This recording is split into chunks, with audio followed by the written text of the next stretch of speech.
वह आदमखोर गांव में घुस चुका था। कोई नहीं जानता था कि वह कहां से आया है। सब बहुत ज्यादा डरे हुए थे। खासकर बांस काटने वाले मजदूर बहुत ही ज्यादा परेशान और डर के साए में जी रहे थे।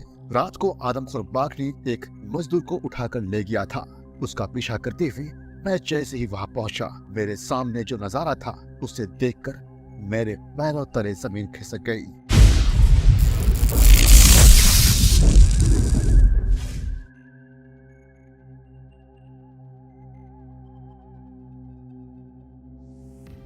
मैसूर के दक्षिण पश्चिमी इलाके में काकन कोट का जंगल है, जो सदियों से जंगली हाथियों का घर रहा है। यहाँ के वनस्पति काफी हरा भरा है, जिसमें बड़े बांस के पौधे, लंबे घास और बड़े पेड़ है। जंगल के बीच से रास्ता बनाना हाथी और बाइसन के अलावा बाकियों के लिए काफी मुश्किल है।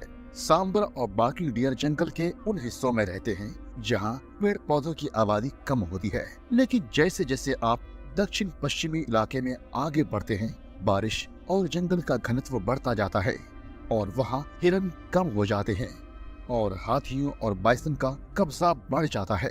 कबीनी नदी मैसूर और केरला के बीच एक नेचुरल बाउंड्री बनाती है। केरला अपने घने जंगलों और उपजाऊ चाय, कॉफी, सिनेमन, रबर के गार्डन्स और समुद्र के पास हरियाली के लिए मशहूर है। इस राज्य की नदियाँ और वाटरवेज कोकोनट के पेड़ों से घिरे होते हैं, जो केप कमोरिन के पसंदीदा बीच तक ले जाता है।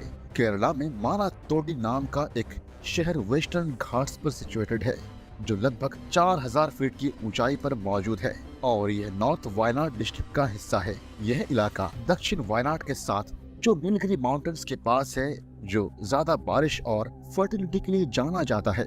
लेकिन यहाँ लीचेस और टिक्स भी हद से ज्यादा होते हैं, जो बारिश के मौसम में और बढ़ जाते हैं और इंसान और जानवरों के लिए प्रॉब्लम्स पैदा करते हैं। यहाँ शिकार करने वाले जानवरों की कमी है। कभी कभी कोई जानवर गर्मी के महीने में यहाँ आता है, लेकिन बारिश आते ही ये वेस्टर्न घाट्स की हाईलैंड रेंजेस या ईस्ट काकनकोट के सूखे इलाकों में चले जाते हैं। लीचेस और टिक्स से बचने के लिए जब तक मॉनसून कम नहीं होता।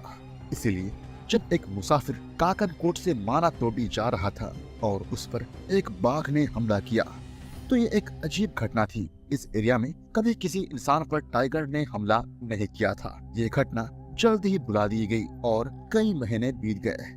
तभी मैसूर के बॉर्डर पर अगले खेड़ा ऑपरेशन की तैयारी शुरू हुई, जिसमें जंगली हाथियों को पकड़ना था। 100 मजदूरों को बुलाया गया था ताकि बड़े लकड़ी के इनक्लोजर्स बनाए जा सके। इस काम में जंगल के ट्राइब्स, करुम्बास और शुरागाज के लोग बहुत मदद करते हैं, क्योंकि वे हाथी पकड़ने और उन्हें बांधने में माहिर थे। इसी दौरान लोगों की ये समझने से पहले ही कि मैन ईटर उनके बीच है, उस टाइगर ने दोबारा और फिर तीसरी बार हमला किया। 2 करुम्बास लड़के दिन के अंदर गायब हो गए, जिसमें से फर्स्ट का आधा बॉडी टाइगर ने खा लिया था और सेकंड वाले की बॉडी नहीं मिली थी। मैसूर से मानातोडी जाने का एक रास्ता कुर्ग के जरिए भी है, जो थोड़ा लंबा है पर नजारे लाजवाब होते हैं। कुर्ग पहले एक इंडिपेंडेंट स्टेट था, अब मैसूर का हिस्सा है। यहाँ के घने जंगल में हाथी और बाइसन तो मिलते ही हैं, लेकिन टाइगर लगभग नहीं पाए जाते। कुर्ग के लोग जोशीले और मजबूत होते हैं। उन्हें ब्रिटिश सरकार ने बिना आर्म्स लाइसेंस के हथियार रखने की छूट दी थी, जो आज भी बरकरार है। लेकिन इस प्रिविलेज का असर ये हुआ कि जंगल के प्राणी, खासकर डियर, कम हो गए। मैं काफी कुर्ग फैमिलीज को जानता हूँ जो मोस्टली कॉफी प्लांटर्स हैं और उनके पास बड़े बड़े एस्टेट हैं, जहाँ वे कॉफी और ऑरेंजेस के क्रॉप्स उगाते हैं। मैं एक ऐसा ही स्टेट में मेहमान था जब एक आदमखोर टाइगर की खबर आई। वह स्टेट सीतापुर और विराजपेट के बीच था और मानातोडी और काकनकोट से काफी दूर था, जहां ये हत्याएं हुई थी। मैं बैंगलोर से राइफल नहीं लाया था क्योंकि कुर्ग में हंटिंग का कोई चांस नहीं था। मेरे दोस्त ने जब एक सुबह यह न्यूज दी तो मैंने ज्यादा ध्यान नहीं दिया। मैंने सोचा कि यह आदमखोर नहीं बल्कि एक बीमार या घायल टाइगर होगा जो गलती से यहाँ आ गया होगा, या फिर किसी सर्कस से भागा हुआ टाइगर होगा। लेकिन मेरे दोस्त ने सजेस्ट किया कि हमें इस टाइगर को ढूंढना चाहिए। मैंने उससे कहा कि यह आइडिया ठीक नहीं लगता और यह भी याद दिलाया कि मेरे पास राइफल नहीं थी। मेरे होस्ट का नाम इमाया था और उसने मुझसे शर्त लगाया कि मैं गलत हूँ उसके मुताबिक बाघ वही रहेगा।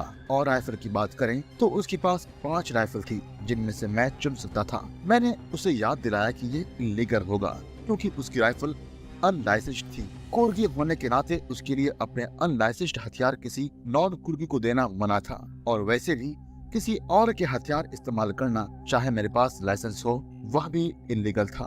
तिमाया हंसने लगा और कहने लगा, क्या बकवास है। फिर मजाक में उसने मुझसे 10 रुपए की शर्त लगाई कि टाइगर 1 वीक के अंदर फिर से शिकार करेगा। उसके बातों से थोड़ा चिढ़ के मैंने शर्त मान ली। तिमाया बेट जीत गया क्योंकि तीसरे दिन हमें खबर मिली कि टाइगर ने फिर एक औरत को मार दिया जो कबीर नदी के उस पार केरला के इलाके में कपड़े धो रही थी। तिमाया का फ्री आर्म्स परमिट केरला में वैलिड नहीं था। मेरा दोस्त पूरी तरह से तैयार था उस टाइगर के पीछे जाने के लिए। उसके लिए यह अनयूजुअल था, इसलिए वह मेरे बिना जाना नहीं चाहता था। मैं सच में इंटरेस्टेड नहीं था, पर मना करते रहना हमारे रिश्तों को बिगाड़ सकता था। हम स्कूल के दोस्त थे और तिमाया हमेशा जिद्दी रहा था। जब तिमाया ने सस्ते में एस्टेट खरीदी तो पड़ोसी से बिल्कुल बेकार समझते थे। कहते थे कि मिट्टी अच्छी नहीं है, जो कॉफी वहाँ उगती है वो बेकार है, छाया देने वाले पेड़ भी ठीक नहीं है, और ऐसे ही और बहुत कुछ। लेकिन तिमाया ने ठान लिया था कि वह यह एस्टेट खरीदेगा। उसने खरीदी, मेहनत की और सफलता हासिल की। पर मैंने एक शर्त रखी। मैंने कहा कि मैं बैंगलोर जाके अपने .405 राइफल लाऊंगा और साथ में 450 बाई 400 राइफल भी लेकर आऊंगा। तिमाया को मेरे साथ आना होगा। फिर हम सीधा मैसूर से काक केरला बॉर्डर की तरफ जाएंगे। मैं नहीं चाहता था कि हमें आर्म्स लाइसेंस को लेकर 2 स्टेट की पुलिस से परेशानी हो। तिमाया मान गया, अपने हथियार छोड़ दिए और मेरे साथ बैंगलोर आ गया। हमने अगले दिन जंगल में 15 दिन के कैंप के लिए सामान खरीदने में बिताया। तिमाया ने लीच और टिक से बचने के लिए क्रीम और डीडीटी का टिन खरीदा। हमने मच्छरों के लिए नेट्स, टेंट, चारपाई, बैटरीज, टॉर्चेस और मेरी 2 राइफल्स भी ली। तिमाया ने कहा कि वो शिकार नहीं करेगा, उसे सिर्फ मजे से देखना है, पर यह सच नहीं था। हम अगले दिन दोपहर को काकनकोट पहुंचे और खिड्डा साइड गए, लेकिन टाइगर के बारे में ज्यादा जानकारी नहीं मिली। वहाँ काम कर रहे मजदूर बस अफवाहें फैला रहे थे और सब जगह डर था। लोगों को गायब होने का पता तब चला जब मुसाफिर सड़ी हुई लाश की बदबू से वहां गए और कुछ बॉडी पार्ट्स मिले। कोई नहीं जानता था कि मैन ईटर टाइगर कैसे वहां आया। बस ये मानते थे कि कोई बुरा आत्मा टाइगर के रूप में जंगल में है जो और डर पैदा कर रहा था। इतना डर कि हमें पता था कि अगर उनमें से कोई और मारा गया तो खेड़ा का ऑपरेशन बंद हो जाएगा। ऐसा होना सरकार के लिए एक बड़ी प्रॉब्लम होती, क्योंकि उन्होंने ट्रैपिंग के लिए कुछ वीआईपीज़ को विदेश से मेहमान बुलाया था। अगले दिन हम केरला बॉर्डर के पास उस गांव में गए जहां एक औरत को टाइगर ने कपड़े धोते वक्त उठा लिया था। वहां भी बस पंजे के निशान और खून मिला, पर किसी ने टाइगर को नहीं देखा। फिर हम माना तोड़े गए और पहले विक्टिम के बारे में पूछा, पर वहां भी कोई जानकारी नहीं थी। सिर्फ एक सैंडल और कुछ टाइगर के पंजे के निशान मिले थे। तिमाया ने अफसोस जताया कि इस बेकार तलाश के लिए मुझे बुलाया। मना तोड़ी एक खूबसूरत जगह है। हमने रात वहाँ के इंस्पेक्शन बंगलों में गुजारी जो फुल्ली फर्निश्ड था। आरामदायक बिस्तर और फोम मैट्रेस के साथ यहाँ नियॉन लाइट्स और इलेक्ट्रिक फैंस भी थे। बंगलो एक पहाड़ी पर था जहाँ से एक पुरानी ब्रिटिश मकान के खंडर और उसका प्राइवेट सिमेंट्री दिखता था। रात को हजारों जुगनू चमक रहे थे और वायनाड के टॉक टॉक फ्रॉक की आवाज एक मधुर सुर में चल रही थी। रात की रानी की फूलों की मीठी खुशबू जो सिर्फ रात को खिलती है, हमेशा याद रहने वाली होती है। हम कुर्सी पर बैठकर सिगरेट पीते हुए इस सुकून भरे मंजर का मजा ले रहे थे। कभी कभी कोई जुगनू खिड़की से अंदर आ जाता, लेकिन नियॉन लाइट्स की चमक में उसकी रोशनी फीकी लगती थी। अगली सुबह हम आराम से चले और कुर्ग के विराजपेट जाने का प्लान बनाया। वहाँ से मैं तिमाया के प्लांटेशन पर रहूंगा और फिर मैसूर और बेंगलुरु वापस जाने का इरादा था। हम माना तोडी के 10 मील दूर बेंगलुरु के घने जंगल से गुजर रहे थे जब हमने देखा कुछ लोग एक स्ट्रेचर लेकर आगे आ रहे थे। स्ट्रेचर पर एक आदमी था जिसके कपड़े खून से भीग चुके थे।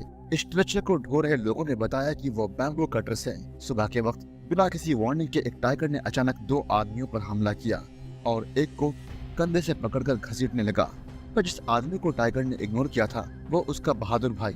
उसने बड़ी नाइफ उठाकर टाइगर पर फेंकी, जो किस्मत से टाइगर की पीठ पर लग गई। टाइगर डर से शिकार को छोड़कर जंगल में छुप गया। इस कहानी का हीरो, जो उसका भाई था, ने घायल को मानातोड़ी के हॉस्पिटल ले जाने के लिए मदद मांगी। हमने जल्दी से घायल आदमी को स्टड देकर गाड़ी में बिठाया। टिमाया को कहा उसे हॉस्पिटल ले जाने। वहां घायल को छोड़कर टिमाया को वापस बैम्बू कटर्स के कैंप आना था, जबकि मैं बाकी लोगों के साथ आगे पैदल गया ताकि टाइगर का पता लगाया जा सके। हम कैंप पहुंचे जहां टाइगर ने शिकार को गिराया था। वहां घने पौधों में कोई पग मार्क्स नहीं थे, पर खून के ताजा निशान मिले। हम यह नहीं जान पाए कि खून येगा के भाई का था जो वहां गिरा था, या फिर टाइगर को लगी नाइफ के घाव थे। अब मेरा काम था जंगल को पहले से ज्यादा ध्यान से देखना, आगे, दोनों तरफ और पीछे, ताकि किसी अचानक हमले से बच सके। मैं येगा को नाइफ सर्च करने में मदद नहीं कर सकता था। फिर हमें छुरी मिली जो साफ थी, बिना खून के निशान के। टाइगर को छुरी नहीं लगी थी और जो खून हमने देखा था वो घायल आदमी का था। तब येगा को लगा टाइगर आस पास ही है।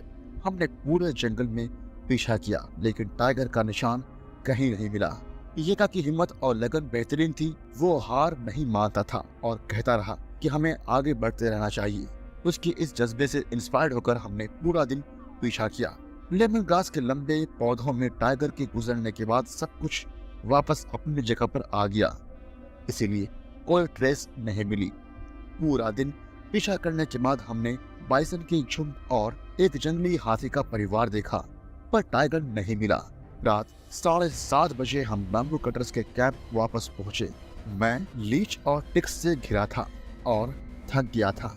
टिमाया गाड़ी लेकर लौट आया था और हमारा इंतजार कर रहा था, पर बदकिस्मती से मेरे पास कोई खबर नहीं थी। हमने फैसला किया कि रात मानातोडी के इंस्पेक्शन बंगलों में गुजारेंगे, जो सिर्फ 11 मील दूर था, और अगले दिन बैम्बू कटर्स के कैंप लौटेंगे। रात उनके साथ जमीन पर मचानों के बीच गुजारना मुश्किल था। ये मेरी बड़ी गलती थी। अगले दिन जब हम वापस पहुंचे, कैंप में हल्ला था। सब बैम्बू कटर्स एक झोपड़ी में छिपके बैठे थे, क्योंकि रात को आदमखोर टाइगर वापस आया और एक आदमी को झोपड़ी के नीचे से खींचकर ले गया था। आप सोच रहे होंगे कि टाइगर ये कैसे कर सकता है, पर जवाब सीधा था। झोपड़ियां टेम्परेरी बम्बू और पत्तियों से बनी थी, जिनके किनारे जमीन को छूते नहीं थे, क्योंकि टर्माइट्स उन्हें तुरंत बर्बाद कर देते हैं। टाइगर ने टेम्परेरी झोपड़ी को नीचे गैप से आदमी को देखा और अपने पंजे से खींचकर ले गया, और चीखने के बावजूद कोई उसकी मदद नहीं कर पाया। शिकार अनलकी था, क्योंकि येगा जो मदद कर सकता था उस झोपड़ी में नहीं था, बल्कि सबसे दूर वाली झोपड़ी में था। इसका फायदा उठाकर टाइगर आसानी से भाग गया। बैम्बू कटर्स ने बताया कि उन्होंने टाइगर की चीखें देर तक सुनी जब टाइगर उसे ले जा रहा था। अजीब बात थी कि टाइगर ने उसे तुरंत नहीं मारा, बल्कि उसे खींचता रहा, जबकि आमतौर पर आदमी को मारने वाला टाइगर ऐसे में फटाफट काम खत्म कर देता है। येगा और मैंने फिर आदमखोर का पीछा किया। दूसरे मजदूर बिल्कुल हिम्मत हार चुके थे। वो सब एक झुंड में बैठे भगवान को याद कर रहे थे और टाइगर को गालियां दे रहे थे। हमने पगमार्क्स ढूंढे और खून के निशान को देखा, जो आदमी के संघर्ष को बयां कर रहे थे। हमने देखा कि वह आदमी लड़ते हुए पतली डालों को पकड़ने की कोशिश कर रहा था, पर टाइगर ने उसे छुड़ा दिया। खून के निशान हमें आगे ले गए। जब मैंने अंधेरे जंगल में रात के समय का वो डरावना सीन सोचा, तो मुझे अजीब सी चक्कर आने लगी। उस आदमी को समझ आ गया होगा कि उसे जिंदा कोई नहीं बचा पाएगा, और वह अपनी बीवी और बच्चों को कभी नहीं देख पाएगा। आखिर में हम उस जगह पहुंचे जहां टाइगर ने शिकार को गिराया था और उसे मार दिया। टाइगर ने उस आदमी को पूरा खा लिया था, सिर्फ थोड़े हड्डियां और हाथ पैर बचे हुए थे, पर इतना काफी था टाइगर की रात को वापस आने के लिए। टाइगर वापस आ सकता था, वो प्रॉब्लम थी कि आसपास 80 गज तक कोई ट्री नहीं था जहां से हम रात को ठीक से शूट कर सके। 80 गज का डिस्टेंस जंगल की रात में बहुत बड़ा होता है और कोई गलती नहीं कर सकते थे। जंगल में रात को मचान पर बैठने वाले समझ सकते हैं कि ऐसे मामले में कितनी दिक्कत होती है। सवाल ये है कि अब मैं क्या करूंगा? क्या मैं उस बाघ को मार पाऊंगा या मैं उसे नहीं पकड़ पाऊंगा? जानेंगे अगले एपिसोड में। तब तक के लिए वीडियो को लाइक, शेयर और कमेंट करना मत भूलिएगा। Thank you so much guys.